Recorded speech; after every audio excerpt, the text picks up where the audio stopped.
Hello and welcome back to Byron's Adventures. We're going to be fighting Derthart here and his army of Vlandian vassals. I was actually hoping that I'd be able to persuade a couple more of them before we eliminated, inevitably I suppose, their last remnants of forces. Because, I mean, even though they are actually able to recuperate relatively quickly, considering they have pretty small amounts of territory right now, I think they have maybe 2-3 towns remaining and maybe a couple of castles, but I'm not entirely sure on that, so don't quote me on it. But the point is that they really don't have that much, and I personally feel like they should probably have smaller armies, but this is actually consisting of a pretty significant amount of vassals, and that means a lot, because usually if there's that amount of vassals in an army, you're going to probably see about 900, maybe 1,000 units, but there's only 350 or so, which is very telling in the current state of the Vlandians themselves. They really do not have a huge amount to really be too proud of at the moment. They're very much easily going to get murdered, I think, but we'll see what happens here. I'm gonna just tell my people to charge in now, and I'm actually kind of surprised. How are my people actually killing them? I think they have thrown weapons. Whoa. Okay. Well, this is somewhat problematic, isn't it? Yes, this is somewhat problematic. Oh well, it's actually not a big deal, because I should be able to defend myself relatively easily, and hopefully we'll be able to take one of these guys down off his horse. How about this guy? Oh no, never mind. I just dealt damage to the camel. That's not exactly what I wanted to do, but the best thing that I can do right now is basically just stay alive. Oh, hello. Yes. Get him. Get him. Ah, get him, sir. Yes, because Oh, yep. Perfect. Okay, that's great. Oh, even though this horse is very damaged, I wouldn't be surprised if I actually get murdered on this, just purely for the fact that it is very slow. And, well, it's actually not even that slow. I suppose it's because Byron has such an incredibly overwhelming amount of riding skill. I think he's got, what has he got now? 270 or something like that? It seems like we're going for the record for the most horses dismounted from, I suppose. That's probably what we're going for at the moment. Okay, well, as you can see, no doubt, very, very simple victory for us indeed, because, of course, the Vlandians really do not have anything to write home about. They've literally just got, what, recruits? They've got some recruits. They might have some high-tier units. Actually, let's actually just take a quick look here. Yeah, as you can see, recruits, huge amount of them. Yeah, recruits, footmen. They do have some hired blades, and they do have some higher tier units, but really nothing that good. So, perfectly fine with me. We're not going to be taking any of these guys prisoner, just purely for the fact I would like to try and persuade them, if at all possible. But, of course, because Derthart was the leader of the army, I was unable to do that, which is indeed the problem with Derthart, because he is a greedy personality, or generally he's not very generous, shall we say. So he is much more likely, at least from personal experience, to give himself fiefs and to basically withhold fiefs from some of his people. And I personally, I think that's, you know, it's kind of telling, to be honest. I feel like the Vlandians do have a very difficult time as a result of Derthart's personality type.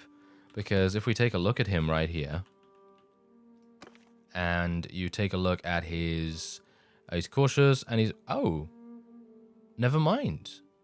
Okay, this is actually kind of weird, because I thought that he had the close-fisted or greedy personality traits, but apparently he doesn't, not in this game at least, because in Barney's game, the original series of Bannerlord, we had a situation where Derthart was basically just giving every single fief to himself. So that was really not very good. Anyway, when possible, he prefers to rule by arbitration, cajoling his vassals to set aside claims to each other's lands and enjoy what they have. But some Vlandians murmur that a warrior people deserve a more virile king. Okay, so, that's actually kind of interesting. I would have expected him to be quite greedy, but let me actually just take a look. No, look at that. He only has 2 fiefs a part of his clan here.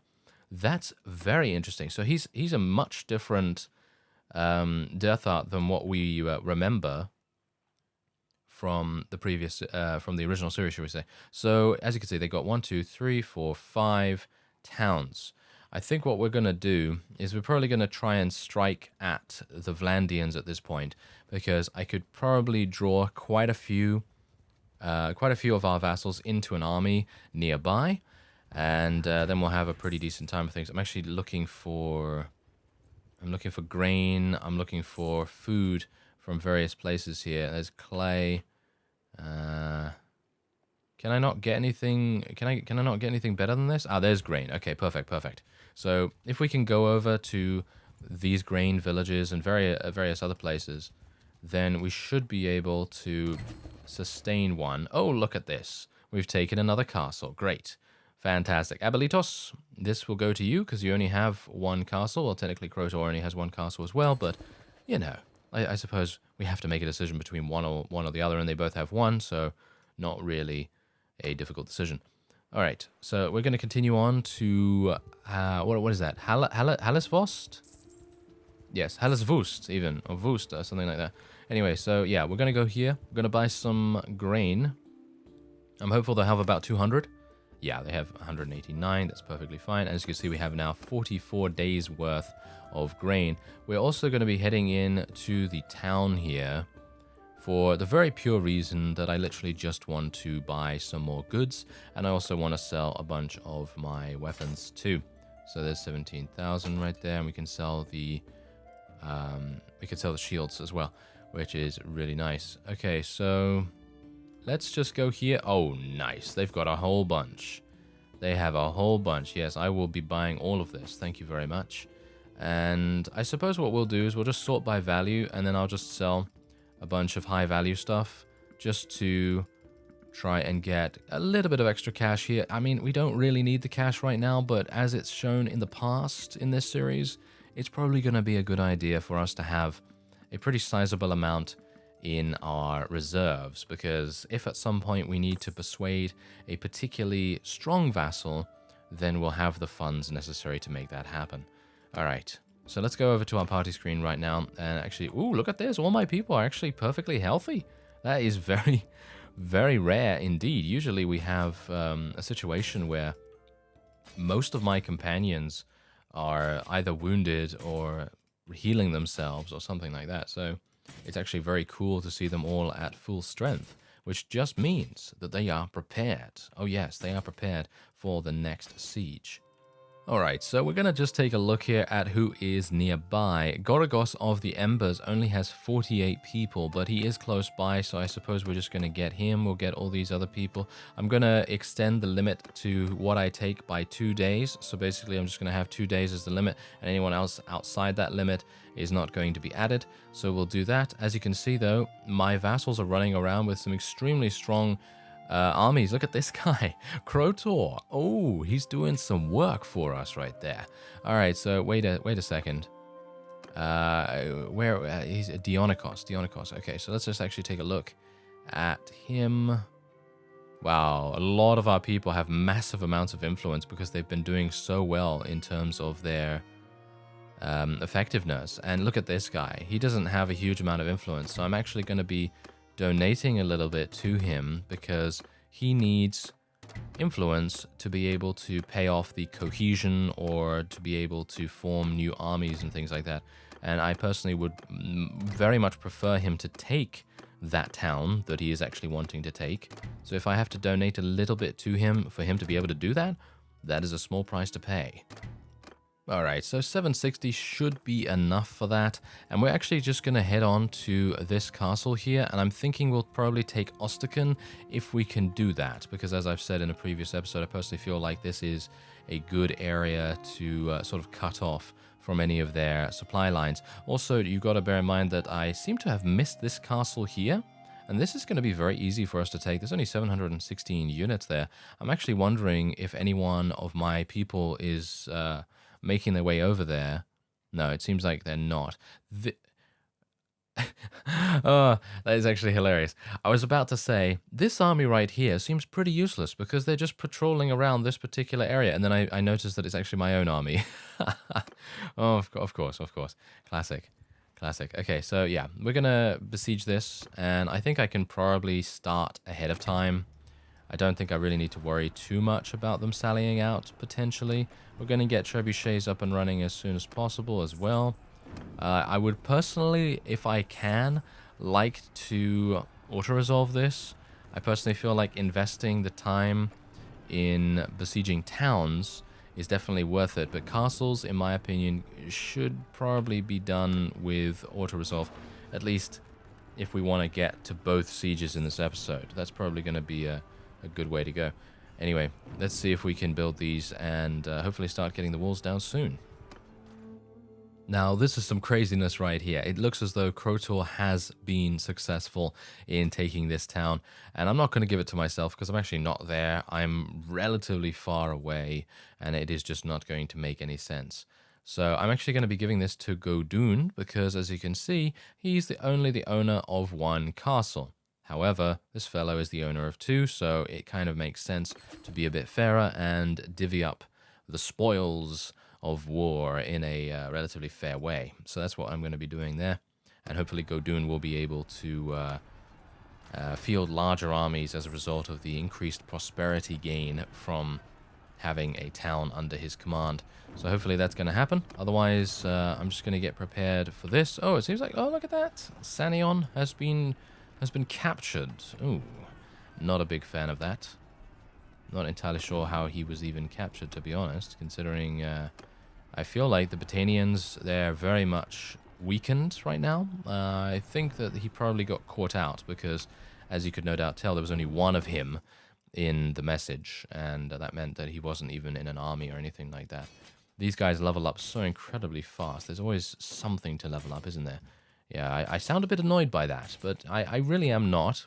But it is just a little bit time-consuming sometimes. Ooh, yes, I love taking and persuading prisoners to join us because they're all cavalry. They're all cavalry, so it's pretty cool.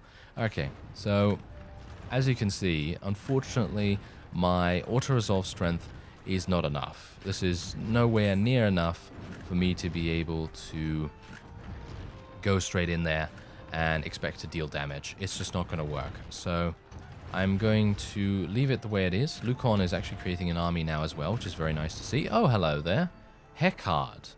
Heckard is besieging Keban-Seth. I actually don't want that. I would prefer if that would actually not happen, because if they take that, that's actually one of my most prosperous towns, and I'm currently making 5,500. I mean, you can see here Keban-Seth is giving me 4,300. The only one higher than that is Kasira, and that's way down in Azerai territory, so it really doesn't affect us that much. But I'm hopeful. Hey, oh, no, it seems like they're staying around here. This is kind of interesting. Okay. I would have expected them to maybe attack us. Yeah, it seems like... No, I think we're doing pretty well. I think we're doing pretty well, to be honest. And the walls are going to be destroyed extremely quickly. Every single attack we make diminishes the HP of the wall by 3,000. They're actually building a pretty sizable army here. I would like to speak to Heckard, if at all possible. I'm actually kind of surprised he hasn't organized the enemy garrison into some kind of sally out and organized attack against us. But if he doesn't want to do that, then that's completely up to him, of course. But there you go. Look at that. We did it. We did it with our wonderful trebuchets. I'm actually kind of surprised. Usually that does not really work out too well for me, but thankfully they didn't decide to build ballistas. I think that ballistas, in comparison to catapults, are much better in terms of fast-paced defense. And generally, because trebuchets are not exactly the most accurate of siege equipment, it makes it a little bit more difficult for us to eliminate the ballistas, and the ballistas in that time will probably have shot, what, 3, 4, maybe even 5 times if they're lucky. But catapults would probably shoot maybe once, maybe twice, but of course it really depends on the accuracy of the catapult as well. Are you serious? I had my shield up. What a classic, eh? What an absolute classic. Let's just look into... Oh my, don't look at Byron's teeth. Look at his teeth. Oh no, you don't want to look at those. We're not a dentist. I mean, someone out there might be a dentist, but you probably don't want to look at Byron's teeth nevertheless. It's not good. Not good. Oh, that guy's performing some feat of absolute magicosity, I guess you could call it. But yeah, he's being rather magical. Or he's just got very strong abs. He might have very strong abs. Who knows? In this day and age, you might be very physically fit. Although, maybe you wouldn't. I don't know. It really depends. Okay, well, let's do some damage. Oh, look at that. Oh, yes. Take them down. Unfortunately, I'm not doing that much damage. Ah, there we go. That's much better. Yes. Okay, oh, no. I seem to be stuck on the pyre. Ooh, phew. I was a bit worried about that for a second. Thought I was going to be kindling. But there you go. Not too bad.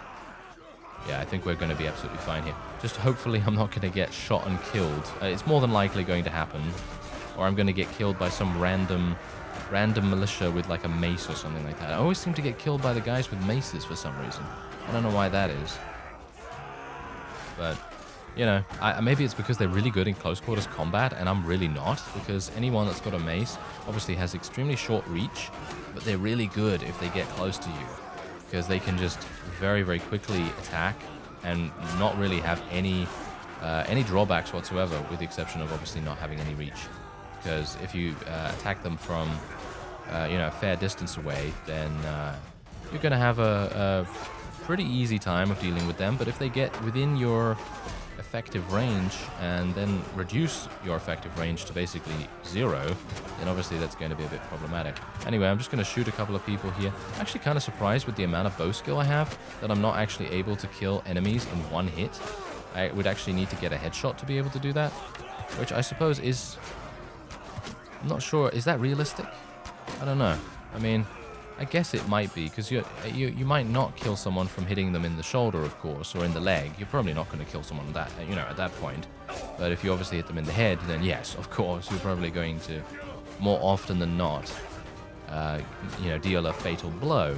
However, this is an RPG, kind of, and, it is not the most realistic thing, I suppose, because, I mean, Byron, hasn't he been shot in the face? Yeah, he has been shot in the face because he has enough HP to be able to sustain that kind of attack. So, you can kind of say, yeah, okay, that's probably not realistic, unless it is just a super warrior archetype of some kind. I mean, I still don't think that anyone's going to be able to survive a headshot. I mean, they might, that's the point. It's very, very lucky if that would happen. Yeah, it's like a freak chance of luck if someone doesn't die from something like that. Yeah, I think I've heard some stories about that, to be honest, but I don't have any actual any reference points about it at the moment. But if some of you do, then by all means, I'm sure some of you know quite a bit about various warlike injuries from the past, because no doubt there's going to be someone that survived a headshot, no doubt, right? I mean, there have been people that have survived gunshots to the head, so, yeah, I mean, that's happened. It does happen. It's just a very, very small chance, I suppose. So I suppose maybe they would survive an arrow as well, but it's, I guess, in this day and age, extremely unlikely, because, of course, medicine at this point, unless you've got Mr. Byron as your doctor, because technically he has an extremely high medicine skill, but unless you have him as your doctor, you're probably going to have a pretty hard time. Although he is a bit incompetent, so maybe let's just shh, don't talk to him about that. He's probably going to be like, oh, where did I put my glasses? I can't see anything, and I'm very old at this point. Yes, exactly. That's the kind of thing that he's going to be talking about now. All right, so Krotor, because he is just so incredibly cool leading that army down there, I'm actually going to be giving him this because I was unable to give him the town down there that he actually took. And now we can give him this one instead, which is hopefully going to help him out a little bit. All right, so we've now taken this. We are at 900, and we have an army coming down here. I'm not entirely sure what they're planning on doing, but I'm going to disband my army, I think. I wanted to do more with it, but I don't want to run around with the army and then have my food situation diminished by such a dramatic amount. So I'm kind of just going to run around here a little bit Oh, they're going in. I am not actually that pleased. I am not actually that pleased about this. I know it may seem like this is a good thing, but I actually wanted to try and persuade Hecard to join us. So, oh, well, never mind. Okay, yeah, we're just going to auto-resolve this. This is going to be a super, super quick fight. Really nothing to worry about at all. And, yeah, it's just unfortunate because, as I said, Hecard would have been a very good addition to our faction. And I think I probably would be able to persuade him now, because even if I get to the point where I have to give him some money, I think he'd probably accept it, just purely for the fact that the Vlandians are doing so badly, and I think that he would probably be much more likely to join us at this point. But oh well, never mind. Seems like I won't be able to do that at the moment. Ah, yes. The trials and tribulations of running around and attempting to persuade as many people as possible to join you. Yes, sometimes that just does not happen.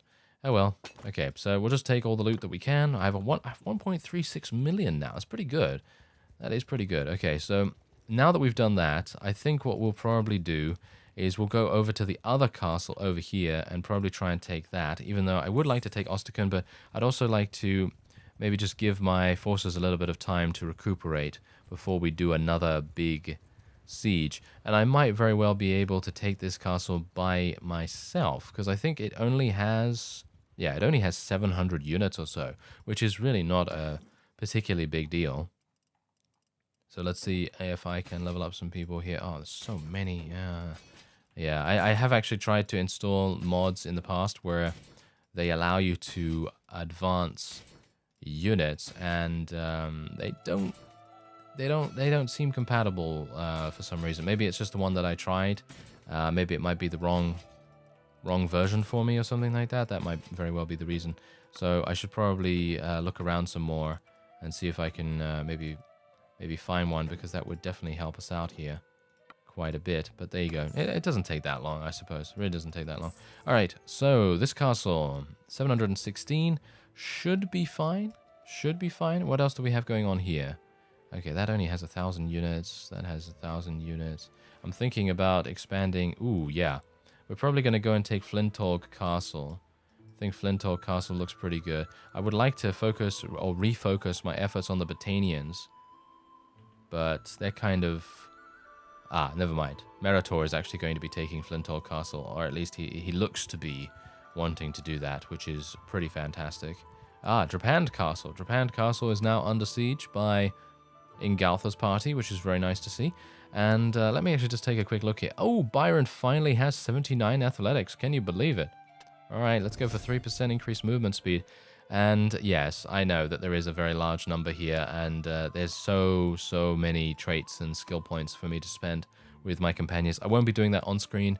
I know I've said that before multiple times, that I would be doing it in my own time, but every time I end an episode, I completely forget about it. So hopefully I'll remember this time, but if I don't, then, well, don't worry about it, because let's face it, my companions are pretty good the way they are already, and gaining a couple of traits might not really be that useful for them. But anyway, let's get another siege going on and build some trebuchets. Alright, so what do we have here? Yep, there we go. Drapand Castle has now been taken, and we can give it to this guy. He's got 2 castles already, and Garrios only has 1, so I'm actually going to be giving it to Garrios. I personally feel like that's going to be a much fairer decision to make, at least at this point, because let's face it, we really do want our vassals to have a good spread of fiefs, because if they don't, they're going to have a much harder time of constructing and indeed upgrading, building a strong enough army, or, you know, strong enough individual armies, shall we say, to be able to make any difference in the war effort. So very much hoping that we'll be able to do that. Anyway, I'm going to pause right here, going to get some trebuchets out. This is probably not going to go too well, because these trebuchets are actually significantly damaged already for some reason. They've taken quite a bit of damage in the construction already, which is really not very good. But if one goes down, then I'll just build an Onager extremely quickly and see if we can maybe do something about that. But yeah, as it stands, this one's going to go down relatively quickly. As you can see, I did just create another army. I generally tend to do that thing where I basically just build a bunch of siege engines before I call for the army, because otherwise I'm going to be, well, having a pretty significant amount of food loss, because no doubt our vassals are not going to have enough food to be able to sustain themselves through the entirety of one siege. And so calling for them at a later point, that really makes a huge difference in the longevity of your food supplies. So generally that's a kind of a nice tip to do, although you got to be a bit careful about that, because if you have a small enough army yourself, you know, with your own character, then it's probably going to be a bit difficult to prevent a sally out.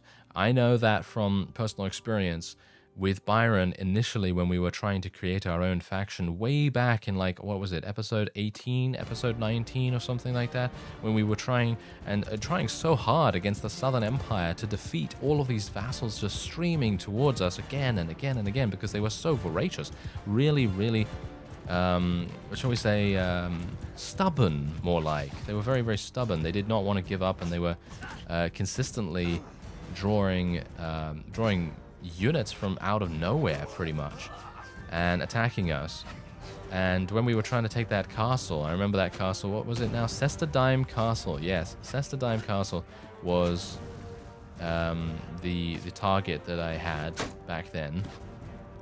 And we did end up taking it, of course. We did end up taking it, but the trial that we had to go through just purely to take one castle was just insane.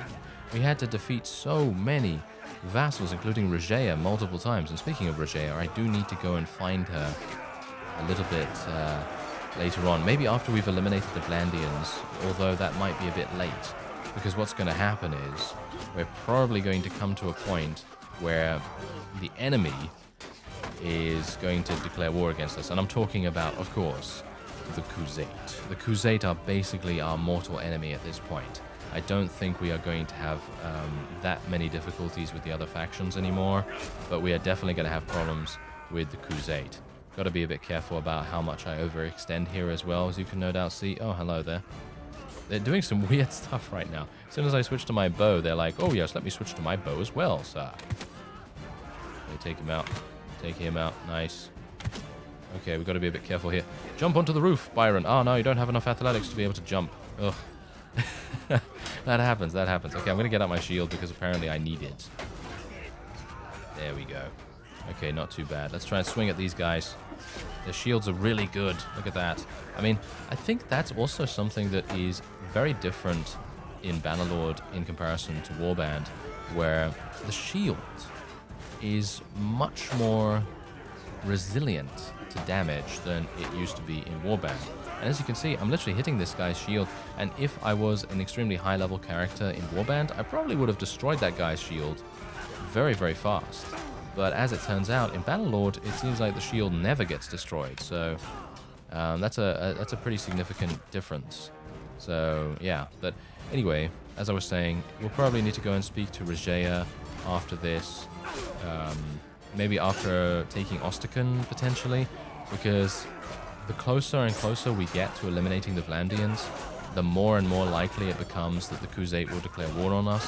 And while that is not something that I'm particularly looking forward to, I'm not entirely sure whether I should just let it happen, because if we make it possible for them to declare war on us, obviously we can't really do anything about it. We can't really goad them into it, with the exception of potentially eliminating one of the other factions, because they seem to be quite passive at the moment.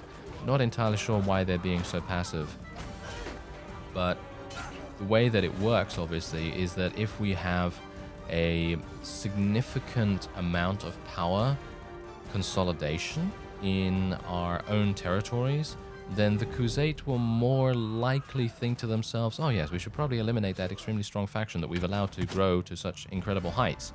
Because apparently the Crusade didn't want to try and stomp us out ahead of time. Not entirely sure why they're not, but yeah, as I say, they might just be a bit dubious about it or something else. I really don't know. But yes, getting Regea to join us would be fantastic. Anyway, back to the original story. So obviously, because I was making, I was taking so much damage and doing so much damage to the Southern Empire, we basically signed their death warrant by eliminating them so many times over and over again. And in the end, that was that was it. You know, they got cannibalized basically by the rest of the factions in the surrounding areas because I had eliminated so many of their vassals, and their units were literally just running around with recruits, and that was it. But yeah, that's the kind of thing that I'm talking about there, because anytime you get a sally out, it's going to be very difficult unless you have something like horse archers or a archer-focused army or something like that, because even though, as I've said, that's the reason why I was talking about the shields, because if you talk about the shields and you have some significant defense, archer-based armies are going to have a pretty difficult time in destroying them. And that's also the reason why I think it's a pretty good idea to have someone next to you just to prevent that sally out, because being able to deal damage to them in the garrison itself, in my opinion at least, seems much easier, much simpler than doing it on the battlefield itself, unless you have a huge amount of cavalry or horse archers, of course, because horse archers are their best on the field of battle. So hopefully I have put my point across, because I went all over the place with that particular story. Isn't that great? I apologize. Anyway, Fauron, you are going to be getting this, sir. Thank you. Very good. Okay, so he will be very happy with that, hopefully. And we will be able to head onwards. So there you go. Very nice indeed. Okay, so Flinthold Castle is actually currently under siege, which is really nice. And yeah, we should... Oh, Lucon! Look at him. He's taking it. I like it. Oh, yes, I love all my vassals. They're doing such a great job. They really are. Let's disband my army once again. I just use them for quick attacks and then disband them so that they can go off and do whatever they want to do. They can put some troops in the settlement there as well. As you can see, they've already put some people in the garrison, which is really nice of them. And otherwise, that will be it for this episode. I thank you very much for watching, and I will see you next time.